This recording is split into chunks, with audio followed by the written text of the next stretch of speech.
Good evening, everyone. Welcome to the March 16th meeting of the Richmond Selectboard. Is there any public comment? Anyone online? I have public comment.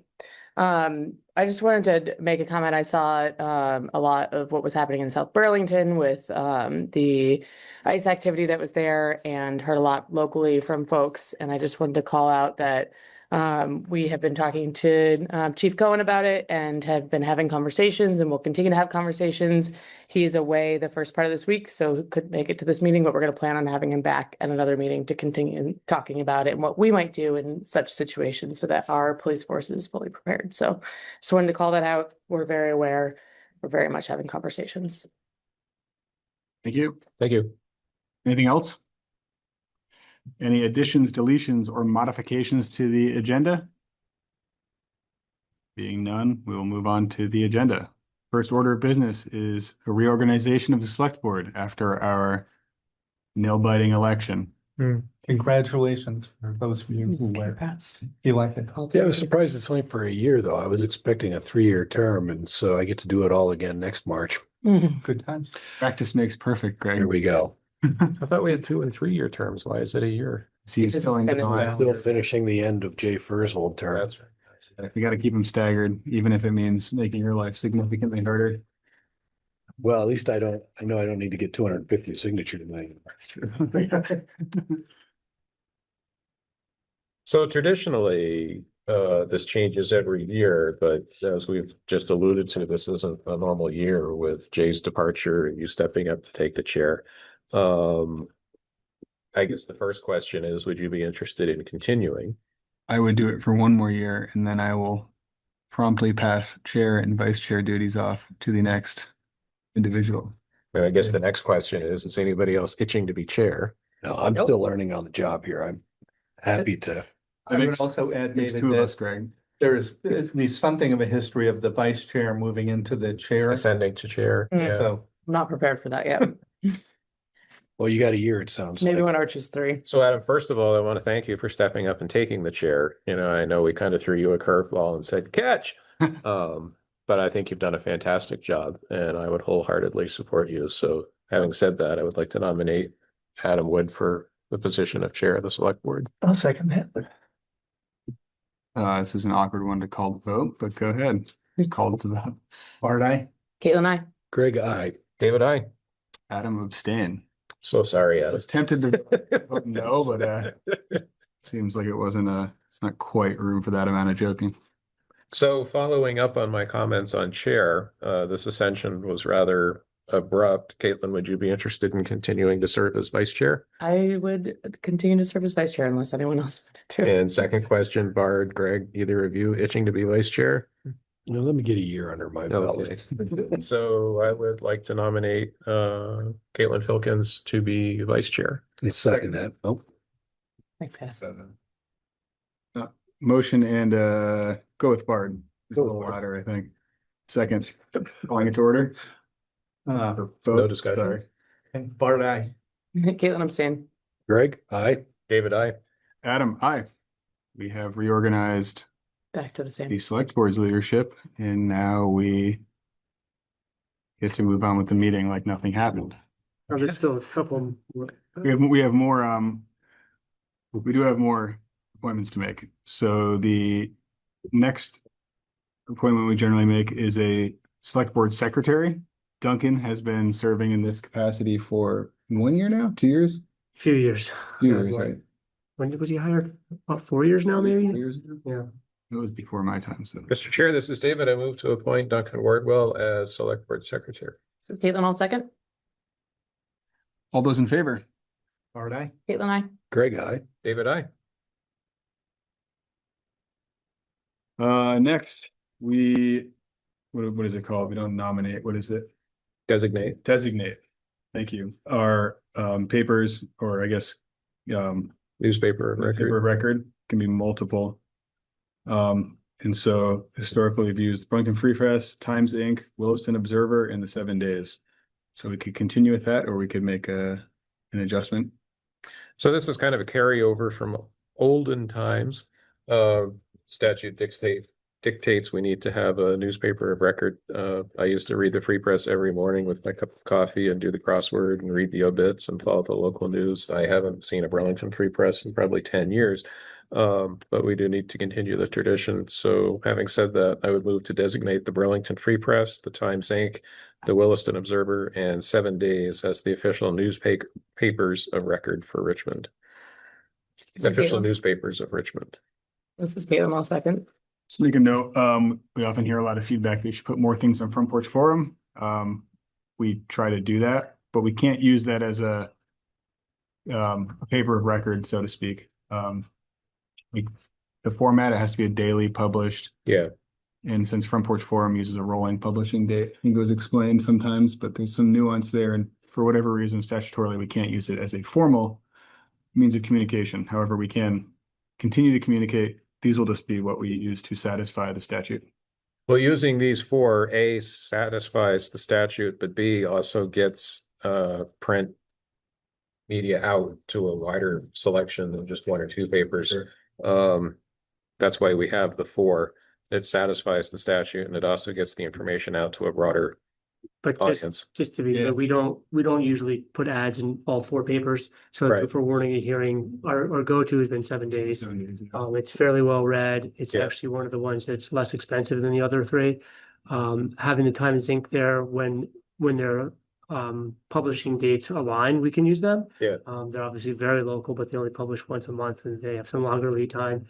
And then having the Free Press involved, if we do need to turn something around a little quicker in a matter of days, Free Press is usually a little faster to turn around, but even they don't publish every day anymore. And they're Oh, really? expensive. And I think there's a couple of days they don't publish, if I'm correct. Huh. Maybe I'm Didn't know that. misremembering that, but yeah, 7 days has really been the go-to. 'Cause I think, it's available at the library, over at the pub market. Lots of people pick it up. They Free. put everything online. It's free. So we'll continue to use that as your statutory requirement, but it is good to have some other papers for some flexibility. Great. We have a motion and a second on the table. Art, I. Caitlin, I. Big guy. David, I. Adam, I. That wraps up all our reorganization for at least 1 year. Hopefully, that's not necessarily true, actually. But, next we have a follow-up on town meeting. We thank all of, this is awkward. I'm not going to read that part. Yeah. Josh, thanking the candidates. I would like to thank the other two candidates and all the voters who turned out. A pretty good turnout for I think it was some of the better turnout. It was the best turnout we've had at an election since I've been on the select board. We had a pretty lively discussion, but it was a very respectful discussion at town meeting today. I think that topic could have easily become much more heated, personal, adversarial, gone off the rails, so to speak, and it didn't, which is a testament to Richmond's community and ability to have these kind of challenging discussions with very, very different viewpoints. So it was actually, it was definitely the most contentious town meeting day that I've been to in the last decade of living in Richmond, and it's great to be part of it. Anyone else have anything they'd like to say? Yeah, I'd just like to reinforce that argument. I was, sitting up there on the stage and watching the way people handled themselves and the respect they showed towards their opponents. I had a lot of apprehension going into the meeting that was going to be a difficult moment. That it is also historically true that we spent about a minute talking about the $5 million budget, and I think we spent 2 hours talking about a floor article, but well done to the citizens of Richmond for the way they conducted themselves there. Yeah, I think this was another moment for Richmond to be proud.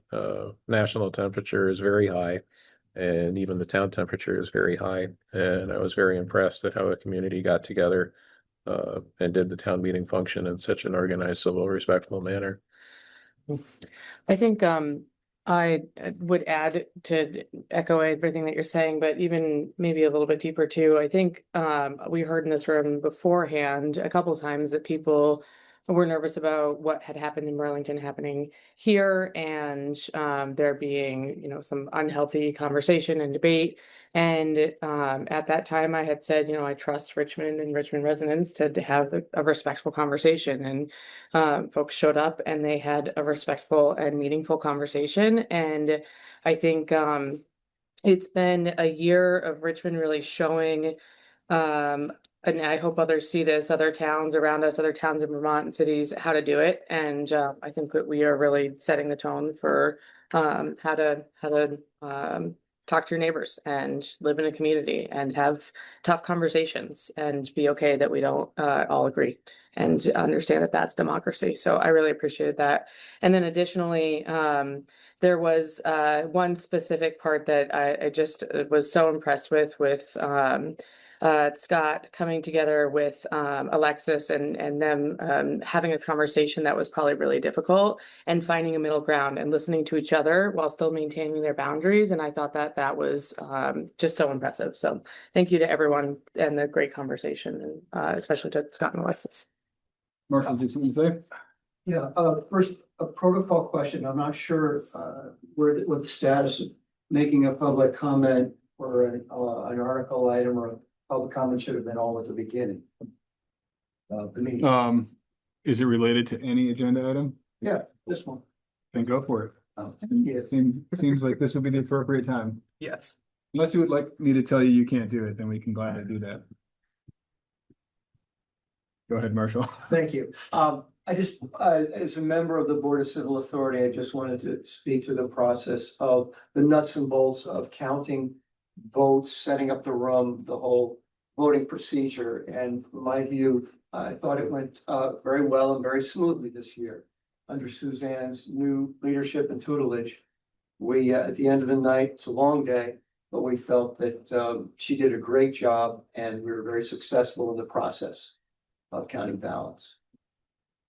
A reminder to the select board, you all are members of the Board of Civil Authority and are most welcome to be in the room at 7 o'clock to help count votes. But frankly, from my perspective, I do not actively ask you all to do that. I think in the relative scope of and scale of how much time you folks contributed to the community versus the BCA members on an annual basis, you get a buy on election nights. I mean, Well, but you are Marshall, most welcome. Marshall, being cheap, I usually don't miss out on the opportunity to have count votes. But since I was on the ballot this year and I had another obligation on town meeting day, I didn't count this year. Yeah, I was going to use similar to David's. My excuse is definitely that I was on the ballot and not in any way that I was tired and getting yelled at by kids and didn't want to go there. It's because I was on the ballot. No, thank you. It was seemed to run very smoothly from our perspective and also as a voter. So I appreciate your effort.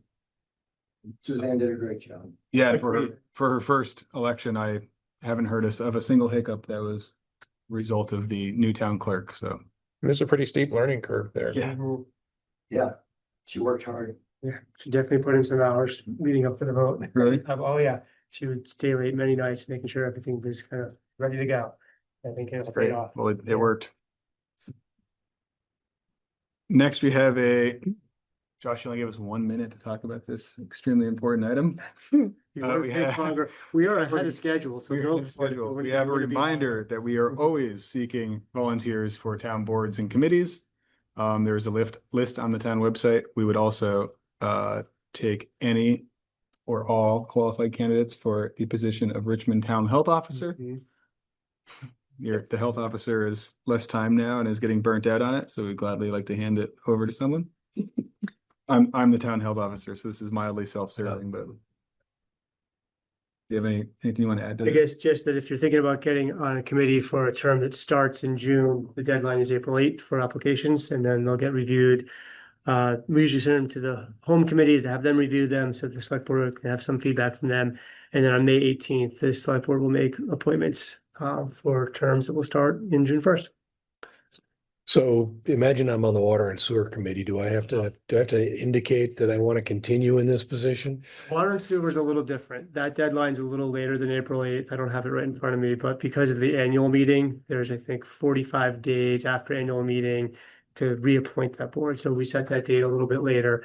But since you're on the select board, that'll be a select board discussion after annual meeting of water and sewer to reappoint select board members to serve on the commission. Okay.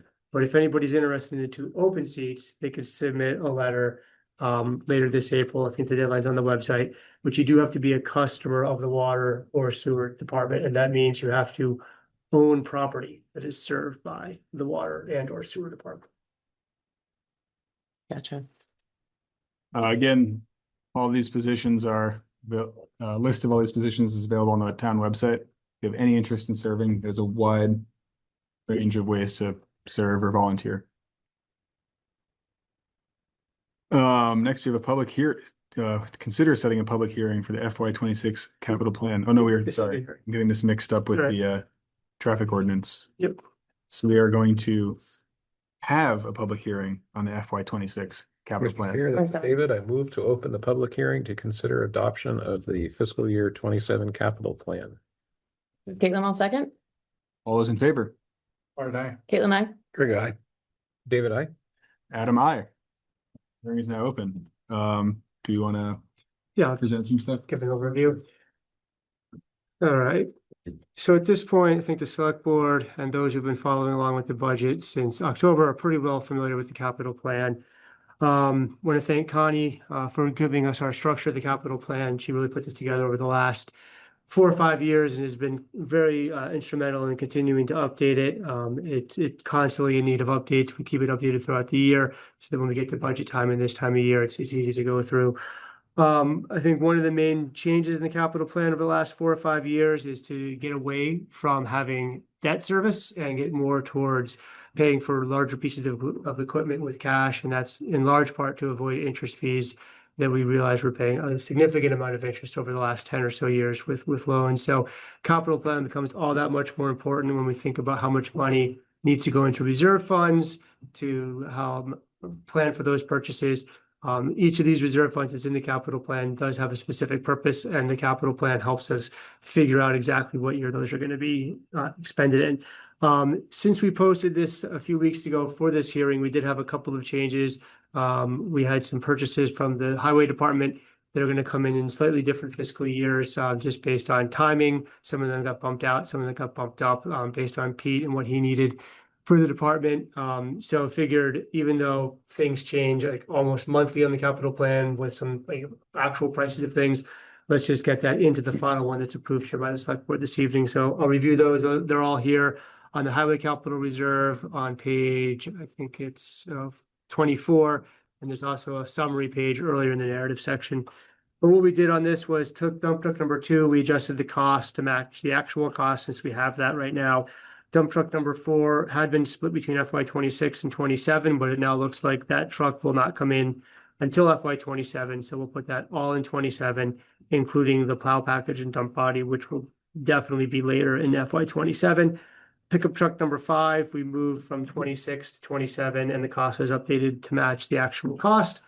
And then the tractor mower loader number 12, the last one here on the list, we moved that from 27 to 26 because Pete's able to get that in a little bit earlier. So overall, the overall spending didn't change a whole lot, just sort of moved things around over a couple of fiscal years. We also moved the trade-in values to match up with the fiscal years in which they'll be traded in. Everything stays positive here. What we really look for in these is reserve fund balance at the end of the fiscal year. So this green line, if you look across, everything stays with a positive balance and far out for 15 years. So we can continue to plan for truck purchases going forward. So those are the changes since we last reviewed it. A general overview. If there's any other questions, happy to answer them right now. Any select board members have questions? I know we've gone through this a number of times through the budgeting process. Greg, I think you got to go through it last, right? So Do we feel like there's any need for an adjustment in a water and sewer plant part of this, or?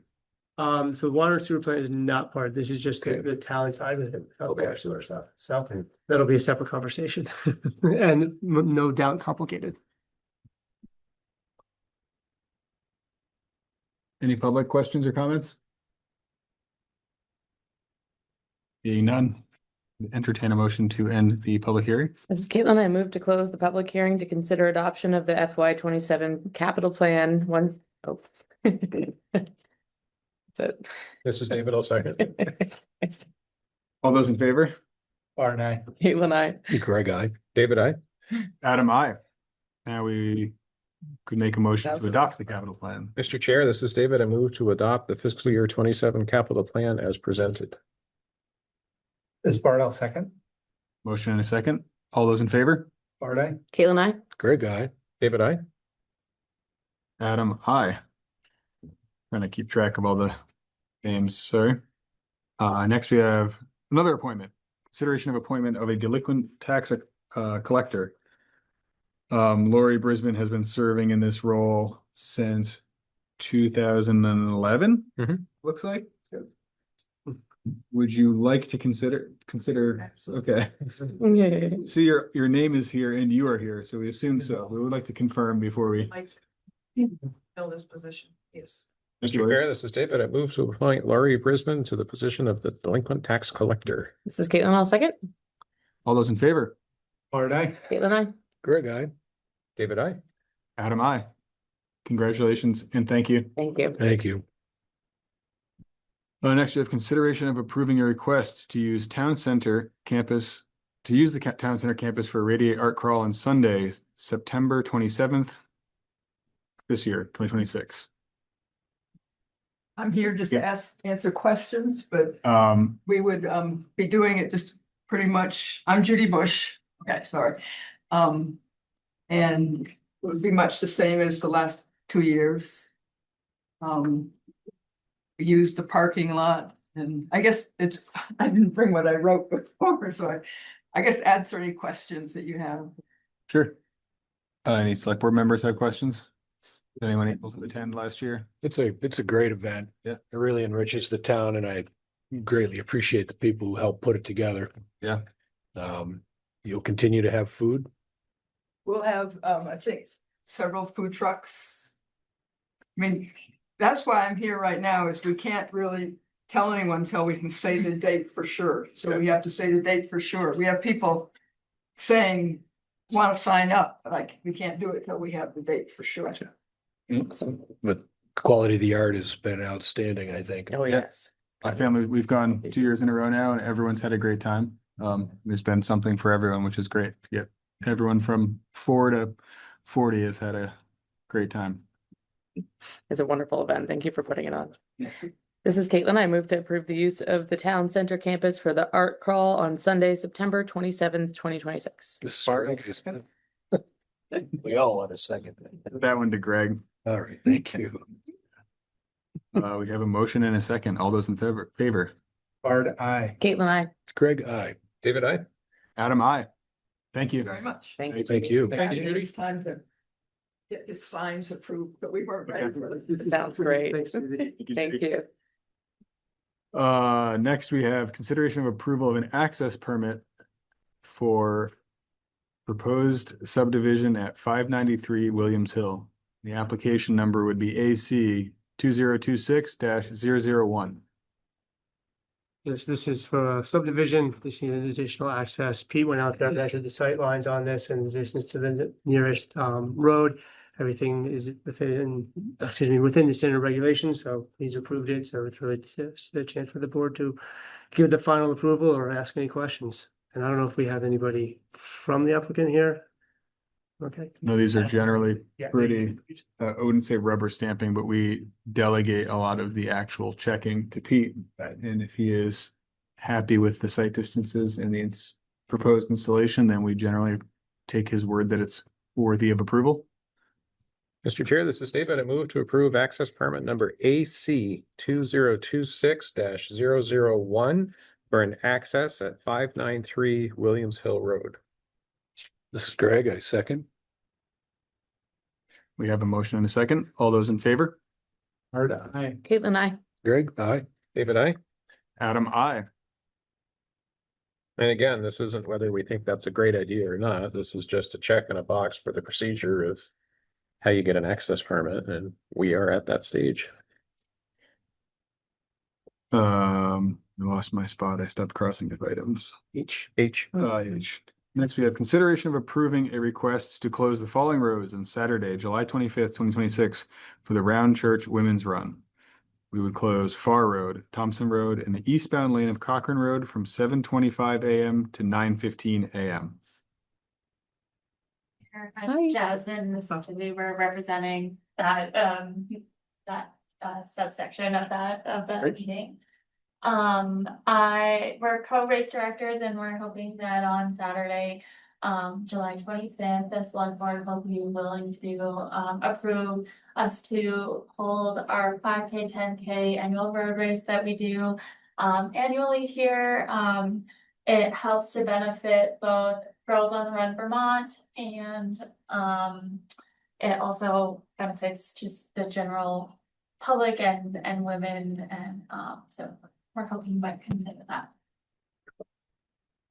Great. This is what year is this? I know this has happened before a few times, right? Long time running. Who was that? Right. Yeah. As there was all around. Wonderful. Caitlin, I move to approve the Round Church Women's Run to be held on Saturday, July 25th, 2026, and to close the following roads: Far Road, Thompson Road, and the eastbound lane of Cochrane Road from 7:25 a.m. until 9:15 a.m. on the day of the event. This is David, I'll second. Bart, I'll only note that the memo or letter that we have to you, Adam, also mentions an other request for police presence from another jurisdiction at the start and the turnaround. This is something that we historically always ask, what's the plan for public safety at these events?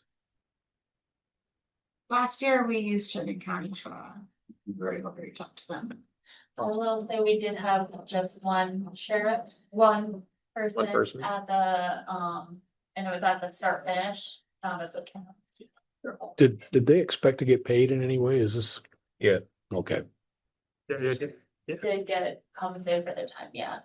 I would say you could also reach out to our department this year if you want to. Last year, I know we had, I think, just the interim chief. This year we have an interim chief and 2 officers, so they might be interested and have some capacity. and by the So much. and by the time this event happens, we could have 3 officers, right? It is, we could. So It's a few months away, so potentially. you don't have to use our department, but We would you're love to. welcome to reach out. So I think reach out Yeah. to Chief Cohen and ask him if he's got some capacity and interest on it. So, yeah, of Well, thank you so much. course, yeah. Any other questions from the board? All those in favor? Or I, Caitlin, I. Great guy. David, I. Adam, I. Great, thank you. Well, thank you for putting it on. yeah. Next we have an update from the Volunteers Green and Browns Court Committee.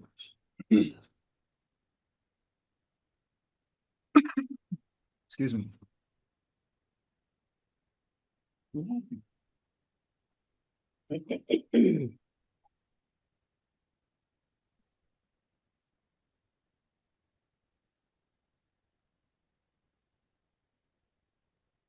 Welcome.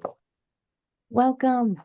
Are you sick of getting updates from our committee yet? No, No, Wow. I know, I was just gonna say, I've been missing. Case has slowed to a more, Oh, no, yeah. We've been busy behind the scenes. gonna ramp back up. Greg, our committee would like to welcome you to the select board. This is our first time before you. And we thought we would just give you a real quick, we are 7 women in residents of Richmond, the 3 Parks Committee. And are we 7? 6, I'm sorry, 6. And when the town of Richmond received the ARPA funding, a portion of it, this is old news for most of you guys, but a portion of it went to us to beautify the 3 parks in the town of Richmond, being the Old Round Church Park, the Green, Browns Court, and Volunteers Green. So we have successfully completed the Old Round Church, which included, you're gonna help me out, removing all the Tree work. tree, we did all the tree work, we watched we had them done, all the monuments. We put in a handicap picnic table and a bench. We planted a new Christmas tree because we knew, or the evergreen tree because we knew we needed to get one. We replaced all the dead sod and replaced it with gravel and, seed to come to make a beautiful lawn again. So we are 100% done at the Old Round Church. We then moved on to Browns Court, where I don't know if you've seen the pickleball court. Oh, yeah. Again, we did extensive tree work up there with a company that provided a bid for us, many bids for us. We have done the pickleball courts. We're working on the baseball fields and as much as a lot of volunteers as well. After the pickleball courts were in, we installed with volunteers. How many trees? Oh, 65? 80. 80 trees. And this spring, our job, we think we're about 75% complete up there. We need to put some bark around all those trees as we promised in our DRB application. And now we're happy to say, as of April 1st, hopefully we're going to be working on the parking lot, providing your decisions tonight. So it's all been drawn by John Lynn. Do you have the parking lots, John? Well, Or do we wanna- Yeah. So- oh, okay. I just know if we wanted to get there now or when we. Yeah, or we can We wait. need Go over you. Yeah. Um, So We have a separate agenda item to go over. we then kind of have been working as well on Volunteers Green. We had Bob Neild, who is, I don't know, are you familiar with Bob? Sure. Wait till you get to there. Oh, I just want to say what we've been doing, but we've done trees there. We've gotten estimates from Bob Neild to see at what capacity, so what we've completed, the capacity of what the band shell was. Is it safe? So he came out with his firm and did a complete investigation of the band shell. Do that. Okay, perfect. So any questions on what we've done yet? And then we can get in. So we just want to give you a brief overview of what we've been doing behind the scenes and what has happened. And now we're moving forward with Volunteers Green. That's pretty much our focus now. I can't wait to hear about it. Yeah. All right, Are we ready? you're up there. On to item J, hearing about it. Hearing it back. Yeah. Let's- Item let J. me read Okay, the so let's agenda item. do, Denise, let me actually read it for the they record. have volunteers. So we're on to agenda item J, consideration of approving up to $22,000 from the Special Project Reserve Fund for an engineer to design a pavilion for Volunteers Green. So this would replace the band shell? Correct. So, as we said, 2.5 years or 2 years ago, yeah, exactly 2 years ago. 3 years. Right, our committee, who was gonna be 6 months, and we're gonna just get in there, take care of it. It's 2.5 years now. So 2 years ago, Bob Neild came to, as I was saying, came to Volunteers Green. He did an evaluation. I got crawled right under that band shell down there, was rolling around in April cold day, and gave us a report. And if you want one of them, I'm sure that either Josh or I can get it for you so you could look at it. Because I know that they've seen it. That'd be but- great. Okay, so our committee had a great working relationship with Bob, even though some of this stuff was way over our head. That's where John Lynn and Ben Bush come in. They have designed 2 different pavilions to replace the And shall, band shell. let me interject that Bob's report where he assessed the existing man shell to bring it up to standard and with a handicap ramp cost between $165,000 and $204,000. That's why we decided to look at other options. So with John and Ben's help, a subcommittee of our committee has met with them 2 or 3 times. And a couple of the meetings, Dante was there, Duncan was there, Josh was there. So it really helped us to make sure we were asking the right questions. So John had a conversation with Bob, and we needed to know, our committee, what do we need to go forward to see if this is feasible? So we have come down with, as you all have, Engineering Ventures estimate. So We have 2 plans. can you put those up? I don't know if I had the plans. Can you put the 2 different plans that we chose? They made 4. Okay. The 6 women chose 2. And I just to see what's going on. Let me see if he's on. I think he's probably doing it. John? Yep, I'm still here. Okay, can you put the 2 different pavilions that we have been talking and working about, please? Yep. He's been wonderful. I just want to say ahead of time too, I know John and Ben have done all this work pro bono, and it's not just designing everything. I mean, they went through a full design process, met with you, met with the town, ensured that whatever is designed is permittable from the town's standpoint. We So, had money to pay them and yeah, I just they want to would, thank them they for that. wouldn't send us a bill. That's a huge amount of work, John. I know when That's people incredible. ask me to do my job for free, a lot of times I like doing it, but it's not always the greatest experience. So I really, really appreciate it. And I think everyone in town, So they, that was a huge thank you. Thank you. they actually did. Yeah, Ben and I both grew up here and we like being able to get back to the town when we can. Great. That's good. It's amazing. Thank you Thank so you. much. So the one we're currently looking at now is, Well, Gable. Sorry. We did two Explain to different us. versions, a more simple version, a more complicated version. The main reason we're sticking with two so far is budgetary concerns. Until we can figure out the engineering, we don't know how much each one of these two different versions is going to cost. so we haven't just done this nilly-willy. We have, Gary Bresser's been at a lot of our meetings. I don't know if you're familiar that Gary Bresser built the original. And so he's been at a lot of our meetings, and our committee wants to incorporate the volunteerism that went into the original band shell and possibly take pieces or parts. And Ben and John are very cognizant of that, and they have also came up with some great ideas to honor the band shell before us. And this, as you can see, would be ground level, so there'd be no need for handicap ramping. It would all be flat level. What you can't see is in the back, there's two handicap accessible bathrooms. So, and then there's a little storage area for things that we need to put away in the winter. Oh, there you go. Thanks. You're good.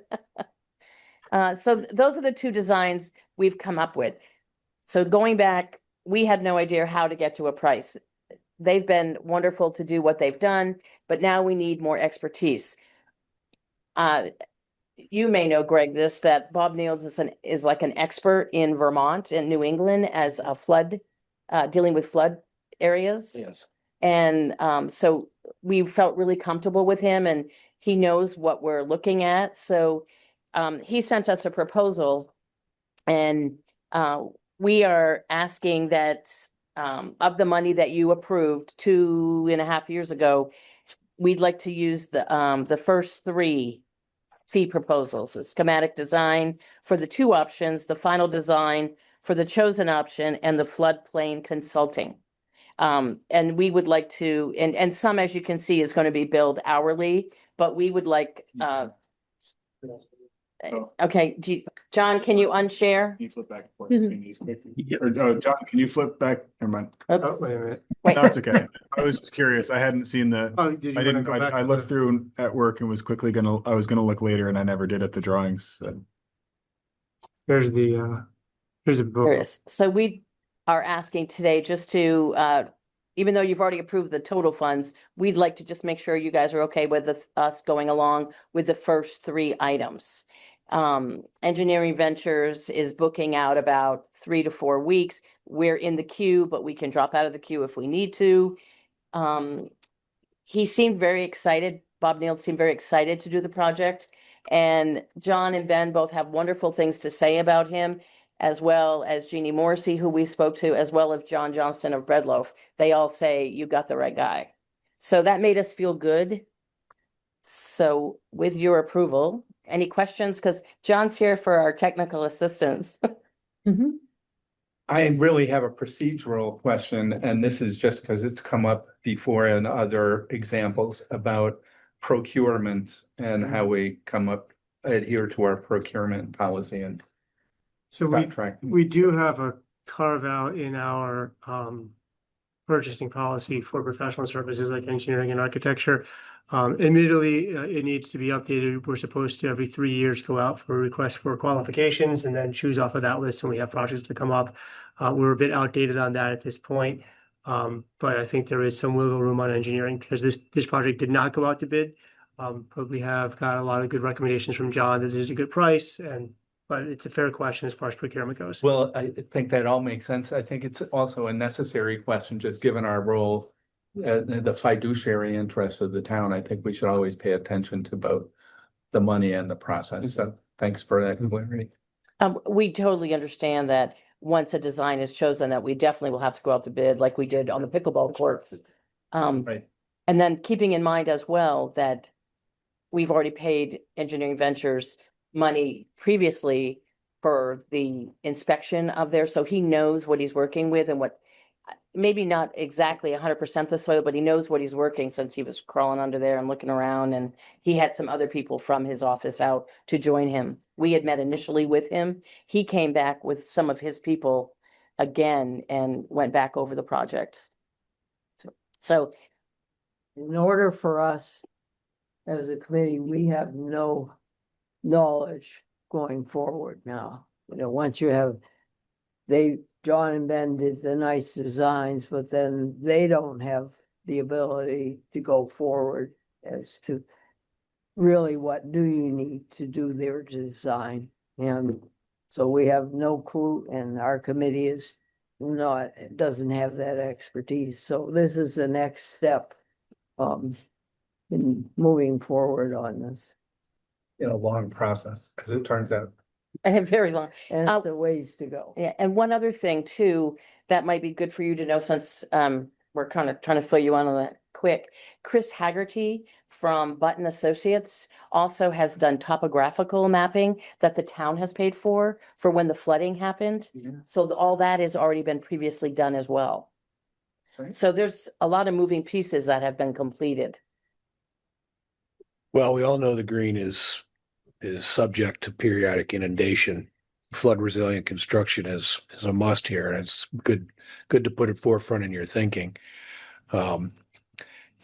The current band shell has been used a lot. Mhm.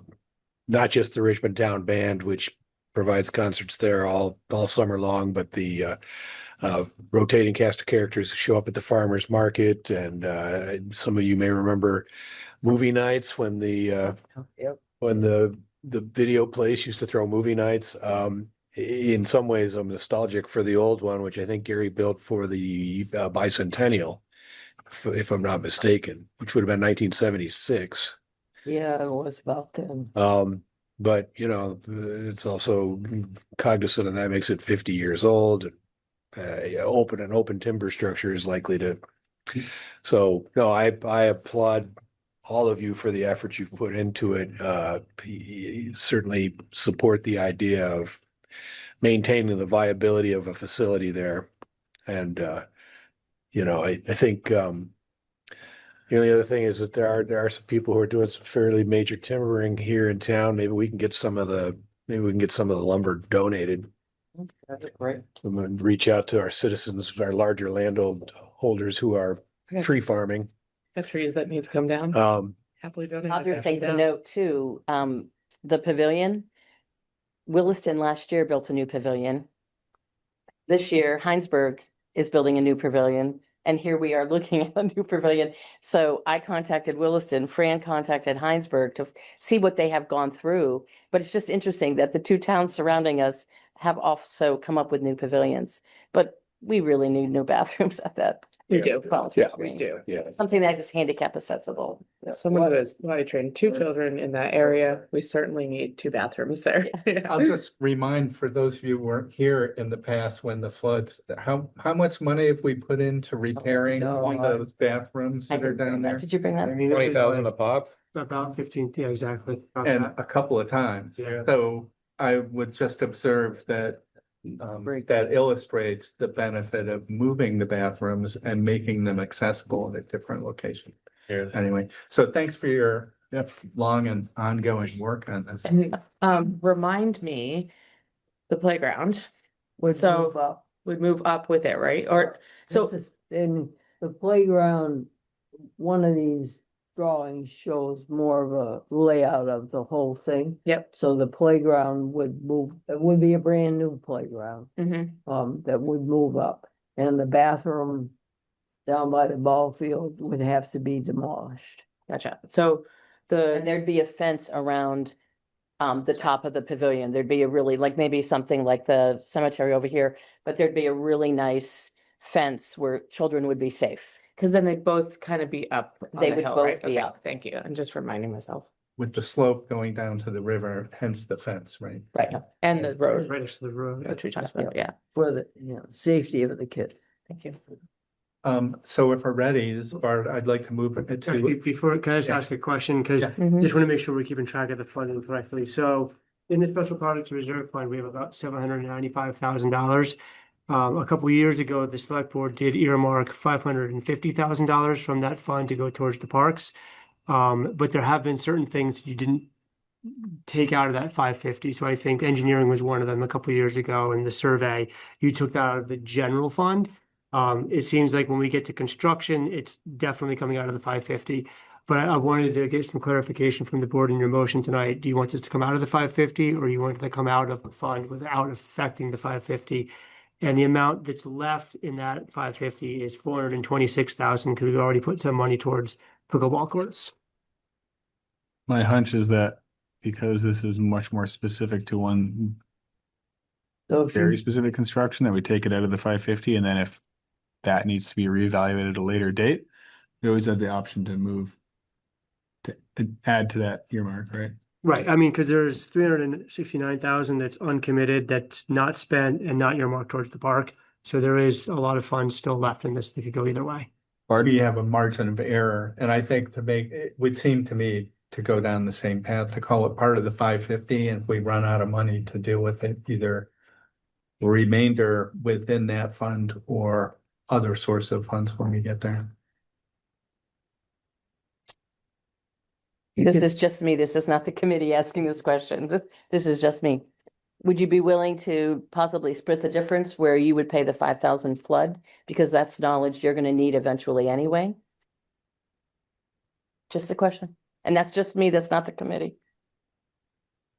I mean, is this, Pay the is this the flood map? 17,000, you Is mean this to do everything for flood or just for this construction project? this volunteers Item- green. floodplain consulting, Yeah, would just be for the entire volunteers green. Not just this. Like, pavilion, we're but not the gonna whole do this consulting if we don't do this construction project though, right? We wouldn't Yeah. do this We consulting wouldn't anyway. need it. You If wouldn't that's need what it. It's part of the construction, you If there's no building, don't need it. you Yeah. wouldn't need it, arguably. I'm gonna lean into Adam's position on that one. Not that I think that you should never get more money, I'm not saying, but we should hold it to the 550, because I think that's what we committed, and then when we get inevitably bump up against that, then we have the conversation about kind of how we move money over then. Mhm. Are we ready for a motion? yeah, This is part I move to enter into an agreement with Engineering Ventures for final design of a pavilion at Volunteers Green in an amount not to exceed $22,000 with funds to come from the Special Projects Reserve Fund that are earmarked for use in the parks. This is David, I'll second. I have a motion and a second. All those in favor? could I just interject? Go ahead. I'm not sure we're at final design. It's a Fair point. Yeah. step toward final design. But it says final design for well, chosen Or chosen options. option. That's why I put final design in the motion. Yeah, so I mean, I guess we could authorize just the SD So amount, but I. one of guess- the contractors that I showed the plans, showed the bill to, they said, how do you know how much it's gonna cost if you don't do the design? So that's Right. it. So that's why we went with two as well, because how can you pick one if you don't know how much it's gonna cost? I mean, we're not gonna know how much it costs after we do this design though. No, You'll because have you're it in then court. going to put it out Go to bid. for bid, so. Mhm. Well, I, we can estimate at it, but yeah. I'm just not sure Engineering That's- Ventures isn't gonna do that Exactly. because cost estimating is not included as part of our work, number one. So we're gonna have to estimate, this is a very normal construction process. Yeah. But we will have to we'll have to hire an estimator to do it. We're probably not gonna get a contractor to give us a really fine sharpened pencil number on two different items with a town Right. that isn't through final design yet. No, but Right. it's still We'll get good a to, order it's still from- good to conduct periodic estimating just to make sure we're not designing ourselves into a blind corner because, I wouldn't want the town to get to the end of this process and say we can't do it. Best case scenario would be that there is a local design firm that had a construction arm that had done a bunch of work on this project for free that would be willing to put an estimate to it afterwards. That may have been discussed. I didn't say And that. that's why we're trying to, that's why we're sticking with the two designs for now, is the hope is that we'll get through at least schematic engineering, get through the floodplain consulting, be able to give ballpark estimates for both of these two different designs, Yeah, just to see keep which us one in- is more palatable, and then move forward with the final design. It sounds like Adam's volunteering to come and help. No, I was volunteering John to do this. Yeah, and I think in that you're volunteering yourself Oh, as well yeah. as what I heard. Yeah, yeah. My estimating will be outdated by then. So Actually, yeah, I'm comfortable personally authorizing money for the SD and final design, Yeah. knowing that the process is laid out. Well, I Is think, everyone comfortable with that? so it's for those first three, which are, Yeah, and the I like it. consulting, right? I mean, because the final design would come. I guess I wrote final design in the motion because it said final design for two options. Yeah. That's why I put it up there, because I was just going off of what he gave us, so. No, I mean, that makes sense. I don't, Makes sense. I can see how people might expect us to come back and authorize the money for the final design, but I think Oh. in my experience, it would be fine. It would be normal to authorize all of this work to be done, knowing that there's a process that will be followed. Yeah. That's how I would do it if I was the contractor. So I think it's moved and seconded with the language of final design, right? Yeah. I'm still comfortable with that. So all those in favor? Bart, I. Caitlin, I. Greg, aye. David, I. Adam, I. Thank you. Now the easy one. Right? Thank you. Thank you, John. Thank you, John. John, don't leave. Damn. John, do you have the latest, or not the latest, but the picture of the two pictures of the parking lot, just so that they can visualize as we're talking? Yep. Do you mind sharing your screen? I he's already got it? I think he's doing it. I have it too, but Yeah. You have it. Sorry. it doesn't matter to me. Kendra would have been here. She has 4 boys. 2 of them are sick with different illnesses. So I John, said, you get a pass. there you go, John. All right, so this is what we're talking about. Again, you had already approved it. We just want your blessing to go forward. The DRB approved everything. We have gone to Dante and Keith. The only thing they want from us is to lay it out first before we dig, which we will dig. We will put tons of markers in, which we've done many times. So can I, Yeah, please. so as part of this, it's almost 2 years ago, we got estimates from contractors as to what it would cost to build the parking lot. At that time, Pete was dealing with floods for several years, still probably is doing some. And so most of the estimates were $40,000 or higher to build the parking lot. And so a month or so ago, we met with Pete and asked him whether now he could fit in doing the parking lot himself. So he felt like he could put it in this Springs work plan, and his department would absorb labor and equipment costs and the material costs. He estimates at $9,691.50, which is, I would, Say, I don't think we can make this motion fast enough before Pete. Yeah, exactly. This is for a crushed stone surface. yes, Yeah. with fabric underneath, Right. Okay. posts around the edge and a Plastic like fencing, handicap signs. So I have a question, frankly, one of our citizens asked me about this, and I realize there's no intersection on this property, but a question about pedestrian movement around the property. Right. They're on the east side, the long side, there are trees that are owned mainly by the neighbors. And there is room, because we have to have a setback, 10 foot. there is 10 feet that That is available to walk on. for walking. It's The other- actually more than 10 feet that we are leaving. from the parking lot to the boundary line. But also a pedestrian could walk around the parking lot and out to the road without any trouble. And I'm guessing that's how the softball field plays out. Like my experience in softball games is kids start just walking around. So they'll be walking everywhere at some point. But in any case, you've answered the question that there is space between that long side and then sometimes people are gonna have to cross the access road, but that's little, always yeah. there.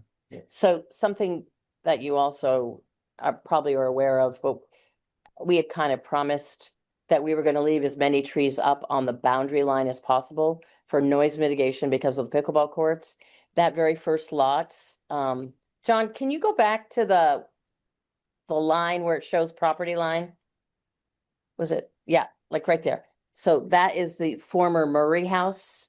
And that house right now has they've applied for a duplex, 3 bedrooms each side.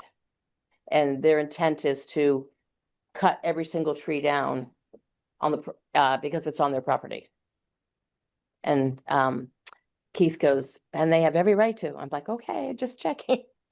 So, but just to let you know, from that boundary line of Murray's, there's a possibility that every tree will be cut down I mean, to make way for this. that doesn't affect us, other than that it's No. the property owner eliminating their own noise damping. Exactly. right? So Exactly. And a much better view of the parking lot thereby. Sounds like, it does sound like a planning commission issue though, or development review board issue. yeah, I mean, I guess I would, I know the Browns Courts neighbors are very involved already. So they're organizing up there just to say, come on. So I don't know what can happen, but I guess whatever. But we just wanted to make sure you guys were aware of that. I'm not sure Yeah. when that's supposed to it start. doesn't really affect the use of the park, right? It's Not at all. No. If I was Not at all. if I was the Providing property they're owner. not overnight parking in the parking lot. So Perfect. we're asking you to authorize Pete to purchase the materials to install the parking lot. So we would need a motion in the And amount he of said it would take 2 full days. $9,691.50. Would you maybe give him a little leeway and say not to exceed 10,000? Can I make a real nitpicky thing? Can we not use Heinsberg sand and gravel stone on this so it actually lasts whatever we have to pay? Can we get it from McCullough or somewhere that like crushes stone and it's not just like River Run? Because it won't last. So expand on that. What you're talking is more Yeah, so sand in the. Heinsberg crushes their stone, but they take like Bank Run round stone and they crush it. So the most of it's still round and it never packs down and forms like a really good base. So when you plow it or it rains, it doesn't mesh together and block together as good as like true crushed stone from like I mean, McCullough's is kind of the gold standard around here for like a nice gray stone, but I would just make knowing how, not only from a functioning standpoint, but just from Pete's perspective of like having it plow off and not hold up. I mean, I think we would be remiss to not spend the few extra bucks and get that if he hadn't been planning on it, or maybe he is. So You might want to be careful about singling somebody Yeah, I out would- as not qualified, but I think you're completely right to say we want a crushed rock. I would just want you know. blast crush rock. So I don't know. I wouldn't say Heinsberg. I've used Heinsberg material. It's great material for its intended use, and I wouldn't think this would be it wouldn't be the best product for this. So you want blast crush rock, that's for the sub base or the plant mix gravel? The whole thing. I would do back the whole down. thing. Usually you do Yeah. like you do the base and then you would top it with It's a all the little same. bit. So send Big rocks, little rocks. Yeah. So he's saying plant mix gravel, but Yeah, that's you're- the top.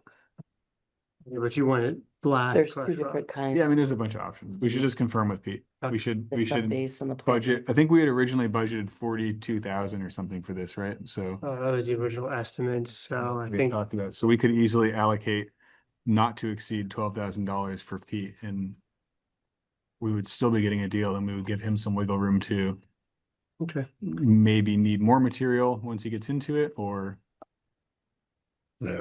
is that reasonable? Yep. I think that's the better way to handle it, and we'll just have to communicate to Pete what it is we're looking Yeah. for. And Pete fixes roads for a living and I do not, so I also trust his judgment, but I just don't want him to pinch a few pennies at the expense of having the product be better and And making more work for himself. also, just so that you know, as far as we're concerned, our committee, it'll never be plowed. Good, okay. Because once winter, we're gonna take down the nets, store them, clean them, store them and everything. So that parking lot hopefully will never be plowed. But and a lot of people could come after us. We understand, but it's our intent that it will not be plowed in the winter. March 16th, 2026, you said that parking lot will never.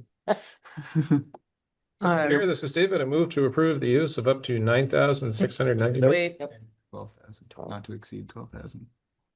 Okay, give Pete wiggle room. to exceed. Mr. Chair, this is David. I move to approve the use of up to $12,000 from the Special Projects Reserve Fund for materials for a parking lot at Brown's Court. There's a typo. These funds will come from the funds that are earmarked for use in the parks. This is Bart, I'll second. We have a motion and a second. Any more discussion? All those in favor? Bart, aye. Caitlin, I. Greg, aye. David, I. Adam, aye. Who do we want to appoint to talk to Pete and make sure that We'll he give him a knows? call. You good? I can have him call you too if you want. I mean, he doesn't need to call me specifically. I just. Pete, Adam said. Yeah. Make sure I needs to like, Buy the good like crushed stone and like make it last. okay, Yeah. I'll talk to him. I'm sure he'll. Just one last thing. I forgot to tell you. So since we're almost done 100% with the pickleball courts, the group Friends of Richmond Pickleball are taking over it. They'll be responsible for opening, unlocking and opening, closing and locking and times and when it's going to be closed for the season, when it's going to be open for the season. It's a pretty fair statement. They'll be responsible for switching it off with the water if they need it and, blowing off the leaves when it needed, and they have that equipment to do so. So we've kind of stepped back and they're kind of, after we get the bark down, the mulch down, then they are taking it over 100%. So Great.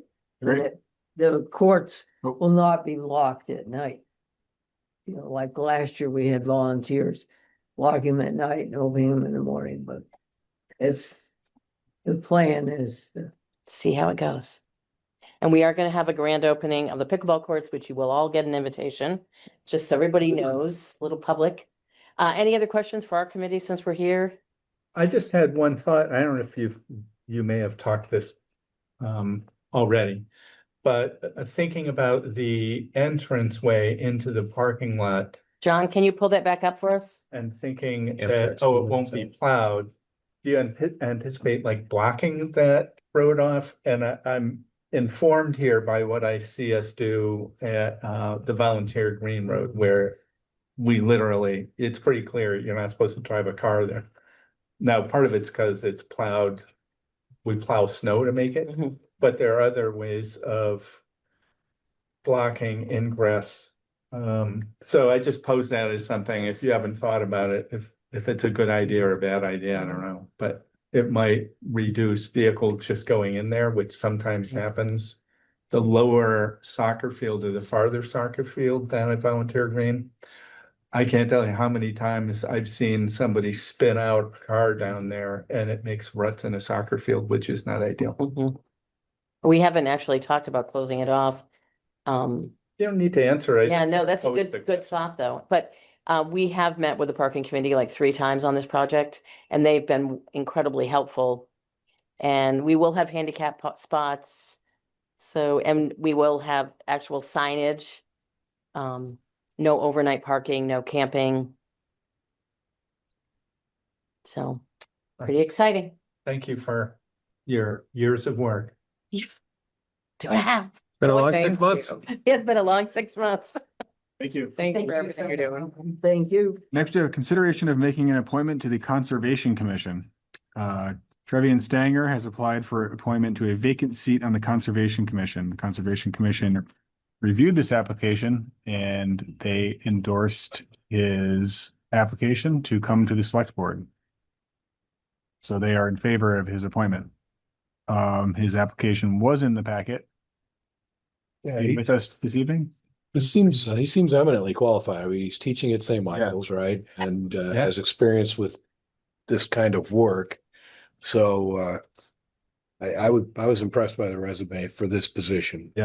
I actually had previously worked with Trevian many years ago, after your exchange when I was much younger, and he's wonderful. I don't think we could find someone better for that, so. It's great to have someone that has personality and qualifications that's willing to volunteer that time for the town. Did anybody else volunteer? So not at this point yet. So He's we also the only volunteer. So well, that's that. and so it's a weird sort of gray area we're at timeline wise. This is an off. So it's a vacant position. So because we have applications out right now for any new terms that are coming up. But this came in, I was like, well, it's for a vacant position. If this was 3 months ago, we would have just gone right to the select board because it's a vacant position. So, but right now I did check in with Duncan. We don't have anybody else at the time who had applied. Since then, I think we had somebody who applied on Friday or this morning. But we have another vacant position, and I think there's like 3 terms that are coming up. So we've got some additional positions open for additional people. And we have Sam Pratt here from the Conservation Commission. Sam, do you have anything you would like to say about this application? Yeah, I know Trevian as well. I guess actively tried to recruit him, or I guess successfully did recruit him. He lives in the same neighborhood as me. And yeah, we've had a few open seats on the Conservation Commission. So we've been actively trying to fill some of those open seats because we've had on occasion, I guess it was only one meeting in the last year that we didn't have a quorum, but we do have some folks rotating out. Both alternate seats and permanent or like voting seats. And so we've been trying to, reach out and get folks to apply. So Trevian was interested in the term ending 2027 as sort of like a trial, like a trial year. So that's why it's very close to the, yearly appointments, but just a little bit sooner. Wonderful. Great. Thank you. Mr. Chair, this is David. I move to approve Trevian Stanger to the Conservation Commission to fill a vacant seat with a term that is expiring in 2027. This is Caitlin. I'll second. We have a motion and a second. All those in favor? Art, aye. Caitlin, I. Greg, aye. David, aye. Adam, aye. Great recruiting effort, Sam. Thank you. Yes. Yeah, he seems like a good, Yeah, he's a good guy. And we've worked on various invasive species and like restoration projects in our neighborhood, mostly on our own properties, but he knows a lot about water quality and like watershed stuff. And I think will be an interesting and diverse voice on the commission, and will kind of help round things out. Great. Thank you.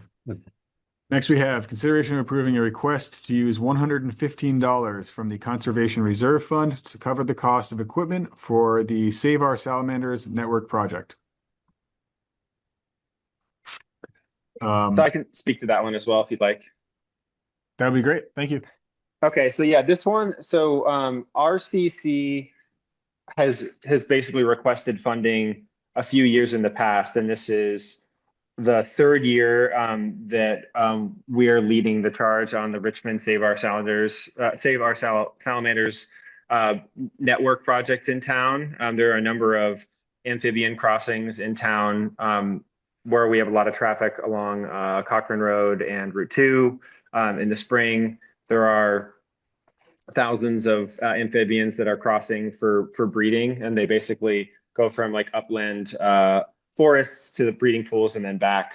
And because those are high traffic areas, there's high potential for like losing them. So it's a citizen science effort where we're both trying to save them by getting them across the road so they don't get hit, but also to count them. And we report that data to North Branch Nature Center, and they coordinate with Vermont Herp Atlas. So we're helping provide data for the state on amphibian populations. And so this is essentially a request. In the past, the town has approved funding for various equipment, lights, buckets, and like spatulas and stuff to help with the efforts. And so this is just kind of topping things off. So this is kind of an interesting request. I guess I should mention this now because like the next couple of items you have on your agenda as well, I think kind of apply to this. We've kind of been butting up against this interesting situation on RCC where typically for conservation reserve fund requests, they come from a third party, and then we vet them, and then we pass on whatever our motion is to you all, and then you make a decision on whether or not to dispense the funds. We have a few situations where RCC is like the generator of the project, and none of these are like big budget items. But my understanding is based on the Conservation Reserve Fund criteria and like the guiding documentation, and I've talked a little bit with Josh about this or over email, is that there's nothing that says that RCC can't be the ones applying for this funding, but it is a little bit odd because we're not dispensing the funds, but we usually make a recommendation and then pass that on to you all. So this kind of falls under that category as well. It's a small request, but I don't know. I figured I would also pose that question just to see if you all have an opinion on how you would like RCC to handle these types of requests, because we just want to do things as transparently as possible and by the book. And I don't think there's anything against doing it this way. But another question I would have would be, does it make sense for one member of the Conservation Commission to sort of submit something and then recuse themselves from a vote? Or is there another way that we could do it? Or is it really just like a non-issue and we can just, submit and vet our own applications? I Just have hard to my like own pile. Yeah. I would like to hear from what the rest of the board members think. This is Bart. One of the things I think we all want to avoid in terms of our ethics policy is the appearance of a conflict of interest. So one of the things that people sometimes do is say, this has the appearance of a conflict of interest, and this is why I don't think it is, or I do think it is. So that the sort of process allows for that. So that's just a comment. And then I think the fact that the Richmond Save Our Salamanders network does not have a one-to-one correspondence with the Conservation Commission might be helpful. That it's bigger than that, as opposed to we're just funding ourselves to do something. Yeah, I also think it's like, it's a matter of just calling it out, I think, and as we are approving the budget for it. It's not like y'all are, putting that out there and then, making the budget decision of how to spend that. There's other folks involved. And then, as you say, we're putting this out there and it's from us. I think that kind of calls out the appearance of the bias or whatever. Oh my gosh, I lost the word. It's gone. Conflict of interest. Thank you. I lost it. There we go. Yes. I agree. I mean, I think being open about you being the originator of the request, and then the fact that the select board is the check and balance on this, in my opinion, makes it a non-issue. I would just continue in these situations to make it clear that the request is coming from the Conservation Commission and it's not an endorsement of an outside request. And in my opinion, that would make that resolved. You guys have an opinion? I just looking at the items stipulated in the particular requests we're looking at tonight, I don't see anything that should be problematic with the voters. Not just that the amounts are small, but that they're going to specific things that are outside of town government. Pretty much every committee in town comes to us asking for money of some sort. Yeah, I think as long as it continues to be documented in this way, we always reserve the right to say, nah, this looks hinky to us. Right. But I don't see anything in front of us at the moment that would make me scratch my head. I think without diving into the super specifics, it's very easy at face value to look at all these requests and see that they clearly are aligned with the goals of the Conservation Reserve Fund. And that makes the request much easier for us to approve too. Yeah. So Yeah, I have a comment on this specific request, and then I guess like a follow-up question, if you don't mind. Go ahead. So for this request, the way we did handle this one, just because we wanted to make sure everything was above board, as you'll notice in the application, it mentions Jeanette Malone. She's the one that's purchasing the items and then will be refunded. And then she assuming, the funds are approved. She recused herself from voting, just so we ended up voting on it, and everyone was affirmative except for Jeanette, who recused herself. So for this one, we tried to do it that way. And then I guess my question would be, in the future, would it be helpful if, RCC is generating an app for a project, that we have a specific, like, conflict of interest, like, section that says, like, here's why it might seem like it's a conflict of interest and here's why it's not? Because I am familiar with the optics and how, members of the public, if you're on a committee, you can't stand to gain any more than anyone else in a town, otherwise it would be a conflict of interest. So I think we can certainly explain that if you want us to call it out so that, we're sort of like getting ahead of it. I'd be happy to make sure we include that on future funding requests, or would you prefer I just explain in this type of setting?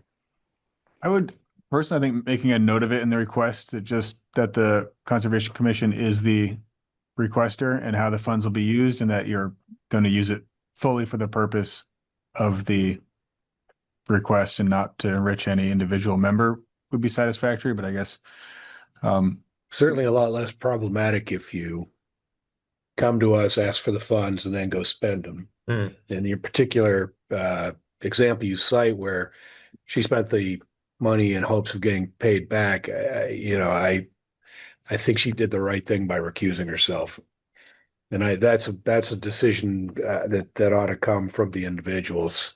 But anything where it looks like money's going from the town to one board member, somebody's going to show up at a town meeting and just say, "What is this?" it's good to err on the side of caution, I think. Yeah, but Yeah. it's, in the main, if you're not in that particularized situation where you're just coming and asking us, "Hey, we'd like to buy a banner," or we want to pay for our membership dues, I think that in the normal course of things, that's something that we would expect you to do, and it's well documented. I don't have a problem. Yeah, I think the way you called it out makes a lot of sense. Just call it out where it feels appropriate, and as long as we know that it's for you and from you, I think that's enough. I appreciate you taking the conflict of interest and the ethics policy seriously. Yeah, absolutely. I appreciate you guys fielding those questions, and I'll keep that in mind. I'm not thinking of any requests that are coming up that would necessarily apply to this at the moment, but I'm sure there will be some in the future. So I appreciate it. Great. Cool. Thanks, Sam. And I think want to make sure, so Jeanette hasn't purchased these items yet, right? I believe in this case, she already did. She did, okay. I think this, because it said she will purchase the items. That is what the application says. I only found out, I think, yesterday that she had already purchased the items. So I don't know if she purchased them since our meeting on Tuesday, but I think with the season coming up, I think she wanted to just get ahead of it. And had basically said, like, if it doesn't get approved, I guess I'm just going to gift it to, the community. But normally we would wait to spend the money until we've heard back. But in this case, to be fully transparent, I believe that money has already been spent by Jeanette of her, her own personal funding. Right. Okay, want to make sure I was clear. Thank you. This is Caitlin. I move to approve the use of $115 from the Conservation Reserve Fund to cover the cost of equipment for the Save Our Salamanders Network project. Great. Second. All those in favor? Art, aye. Caitlin, I. Greg, aye. David, aye. Adam, I. We have another request for funding from the Richmond Conservation Commission. This would be the approving the use of $50 from the Conservation Reserve Fund to join the Association of Vermont Conservation Commissions. This seems very appropriate. This is for one particularized member of your commission, right? This is for you as a group. Correct. This is for the whole Conservation Commission. So individual membership is $20 a year, and for the entire commission, it's $50 a year. So it just links us up with them, which will help with like coordinating and sort of not, reinventing the wheel on certain things. And also there's a number of like grant opportunities through them as well that's available to members. Like they have like tiny grants, and I'm not sure if all the different grants are specifically tied to ABCC members, but I know the tiny grants are. And so there's also potential here, not that we're necessarily doing it to try to like get money back, but there's potential that we might just make that money back in like an $800 grant because we have projects coming up all the time. So there are other grants like Community Tree Fund, Recreational Trails Program, Clean Water Improvement grants. So yeah, they just have a lot of experience in coordinating various conservation commissions. And I think we've been a member in the past and we've just lapsed. So we figured it would be good to hop back on board and, coordinate with them so that we're, maximizing our effectiveness as a conservation commission. Great. Thank you, Sam. We have the option to choose to allocate this money from the Conservation Reserve Fund or from the association dues line item in the administrative budget. So what would the board like to do? How are the funds in the Yeah, dues budget? Do we have money in that fund? I haven't looked at it balance recently. We usually don't spend the whole thing, I don't think. I think the last I mean, few years we've had, I think it's 12, was it 1,200? I want to say we had hundreds of dollars left every year. okay. It was like Yeah. half of what we spent. I only give that option just because they don't have a formal request on the arts for the funds for the Conservation Reserve Fund. Typically, you go through that process, but it's only $50 for really either way can probably work. And I think this does also fit directly in line with the association dues. So I think we could do Yeah, whatever. like things together. It's Mhm. kind of I would make a motion to, Do you want to get Bard? Oh, sorry. Go ahead, Bart. sorry, Bart. I just posed the question, did the commission make an affirmative decision that this use met the criteria as required for the use of conservation reserve funds? Oh, yeah, that's a good point. Because it is sort of internal, and I don't know the answer. It's a sincere question, whether it fits the criteria. And I'm struggling if it doesn't, we just move it to administrative funds anyway. Yeah, I feel like that's more appropriate to put it in the Yeah. administrative funds anyways. Makes a lot of sense. I could see the argument either way, but I'm more inclined, I think it's more aligned with the association dues line in the administration budget. Mhm. Save the Conservation Reserve Fund monies for things that are directly linked to conservation efforts and not Right. association dues, especially if we have money in the line item. Mhm. So, I'm sorry, go ahead. go ahead. This Bart, I move to approve the $50 fee to join the Association of Vermont Conservation Commissions with funding to come from the association dues in the administration budget. This is Caitlin. I'll second. All those in favor? Bart, aye. Caitlin, I. Greg, aye. David, I. Adam, I. Thank you, Sam, but please don't leave yet. Yep, I got one more. Next we have discussion of purchase of a banner for the Conservation Commission to use at tabling at the Richmond Farmers Market and other events. Yeah, So- so there was a little foreshadowing earlier about recruitment. And this is also for like education, but in the past we've done tabling at the farmers market and we have, other events here and there. And I feel like a lot of times engagement can be a challenge because we're just kind of sitting behind a folding table and we don't really have any, we can, try to, talk to people and get them to come over. But I feel like especially, in an event like the farmers market where everyone's very well prepared with all of their signage. If you're just some random table with a few people and even if you have displays, but you don't have any signs to kind of tell folks who you are, sometimes they'll just kind of run by and they're not sure if they want to engage with you. So this is something we've talked about in the past, but never acted on. But my understanding is maybe the planning commission had created a banner for some of their efforts in the last year, or that maybe it was like the town plan steering committee. So we were interested in seeing what options we had to try to get some kind of, banner or like signage printed so that we could just do a better job with engaging the public for both recruitment and education. Yeah, and I think, Just for setting context, Sam, because I don't know, do you have any idea what sort of price tag we're looking at? I don't, but I'm happy to do some research and figure out what it might cost. We are just kind of clueless as to whether or not this is a request that ever comes in through the town. So if there was, already precedent for this, then we weren't going to spend a bunch of time like, finding who we would print it with and how much it would cost and whatnot. I know the fire department has had two similar banners such as this made because they had one made and they recruited only me with it at first. But I know that there is precedent for having a banner made for a department or a commission specifically for the purpose of recruiting. I don't know. I think both members that had that banner made are no longer on the fire department. So So I think in that case, as well as the planning commission, both of them have budgets. You know, the line items in the budget. So the fire department has a budget they can take some advertising, public outreach out of.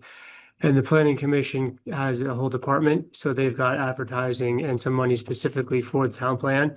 So in those two, it's fairly easy for the department head and myself to say, yeah, we'll just spend $200 on a banner. This is a little different. There used to be a budget line item, I think, for conservation supplies, but it wasn't used for several years. So that's come out of the budget in the last couple of years. So it's just sort of, I think, a good question. I mean, I've bought banners before for Little League. They're like 150 to $200. They're not a lot of money. So it's, like I said, it's sort of similar to that $50 fee. Should that come out of the Conservation Reserve Fund? Or should we say, you know what, put it into advertising and admin, which I think we are over in advertising because of some, filling Connie's position, we spent some more money there. But there's going to be some items we're a little over and some we're a little under on the whole budget. So operationally, it's probably easier just to take it out of a budget line item, but I just didn't really feel like I had the authority to just do that because they don't really have their own line item. yeah, my hunch is that if we erred on the side of caution and didn't take $50 that was specifically for joining the Association of Vermont Conservation Commissions out of the Conservation Reserve Fund, it would be even harder to meet that threshold with the banner. Although worthwhile, might be a little trickier Yeah, so I to would say, justify that. So I think we should find a budget line item to do that out of. yeah. Um, I think a banner shall be had and but not out of the conservation fund, out of a different fund. So you thought about this clearly, Josh. Were you thinking then the advertising line in the global admin budget? Yeah. So if you do it there, and to the point of sometimes we come in high or low on specific budget items, but $150, $200 is not going to break the budget in any case. Right. That's a margin of error in a lot of things. And I would say that we should take it out of the budget line item that most reflects what the use is. Yeah. Even if that drives that budget line item over. Yeah. Knowing that if we're going to take it out of something, it's going to make the overall town budget for the year the same.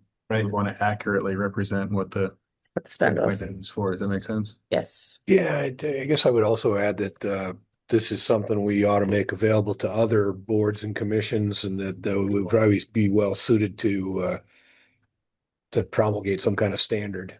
You know, what is allowed to be on it, how the town is represented, our logo and perhaps a sort of fixed budget so that, we don't have somebody coming by who wants a $15,000 banner to get pulled behind a twin engine Cessna. But yeah, I think that's kind of an administrative cost to running the government. I think you raised a good point about design standards, because you're right, for branding, if you will, towns and companies, organizations typically have some standard content, font, images. Yeah, it just legitimizes the whole operation if there's a consistency there. Yeah. So we might put this image on it. Yeah. Apparently we use this one. Yeah, Wow. that's fine. I would say for the purpose, We slightly updated that for the town website. And Yeah. I haven't been good about being consistent with branding as a former marketing officer. I should be better.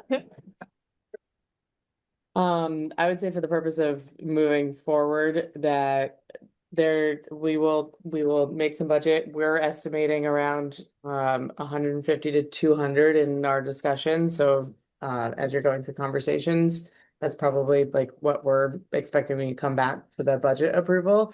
And then in terms of the design, that we would also like to see the design. I think is a fair piece as well of that banner, since it'll be funded from a line item, and we can, it sounds like, provide the logo or whatever our branding may be, which I was about to Not research as a little. robust as Stowe. No, it's not. But we've got some, we got a little bit. Yeah.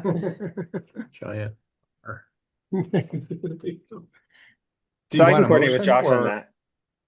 I mean, it Yeah, I sounds was like gonna- you guys haven't come back, so I talked with Sam, we can get him the logo that we do have, and then come back to a future meeting. Yeah. If you guys Right. want to see things, that's fine. Yeah. Thank you. Yeah. Thanks, perfect. Sam. Thank you. Excellent. Thanks so much. Next, we have. I don't want to read this agenda item. La, la, So- la. Next, we have consideration of setting a date for a special meeting or a vote to reconsider traffic ordinance to reconsider the traffic ordinance amendment that would allow for stop signs to be installed on Huntington Road and Bridge Street, where these roads intersect with Thompson Road and Cochrane Road. Setting a date for public informational meeting and review of materials to have available for the public informational meeting. So gather my thoughts of which part of this we want to dive into first. So we have 60 days from the receipt of the petition Mm-hmm. to warn this. The two dates that we have proposed would be Thursday, April 16th or Tuesday, April 28th. Both of those would be within the 60 days. They would both be not during school spring Well, break. So actually, I think they might be after the 60 days, but you have Sorry. you have 60 days to set the date, and the Warrant. date can be after The the date can be 60. after. We have 60 days to Yeah. set the date. So we will have set the date within the 60 days, and try to get them done reasonably expediently. And during the board members have a preference on what date? I would just note that April break is the 20th through the 24th, so we would like to avoid doing it during that week. Yeah, and all I'll be these on. dates, one is just before and one is just after the April break. And all the public information options are also not over April break. I am gone. Just before April break. And through April break. And just as a reminder, the actual date of the meeting, the board does not need to assemble. That's going to be an Australian ballot vote, but we do need at least 3 members here for the public informational meeting.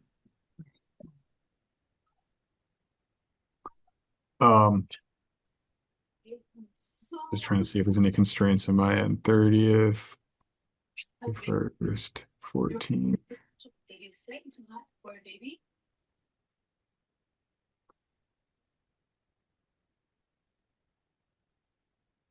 Any of these work great for me. I don't have a preference. I guess I would say after. The later date works better for me. I would The 14th? the Yeah. setting the meeting for April 28th. Oh, okay. Yeah.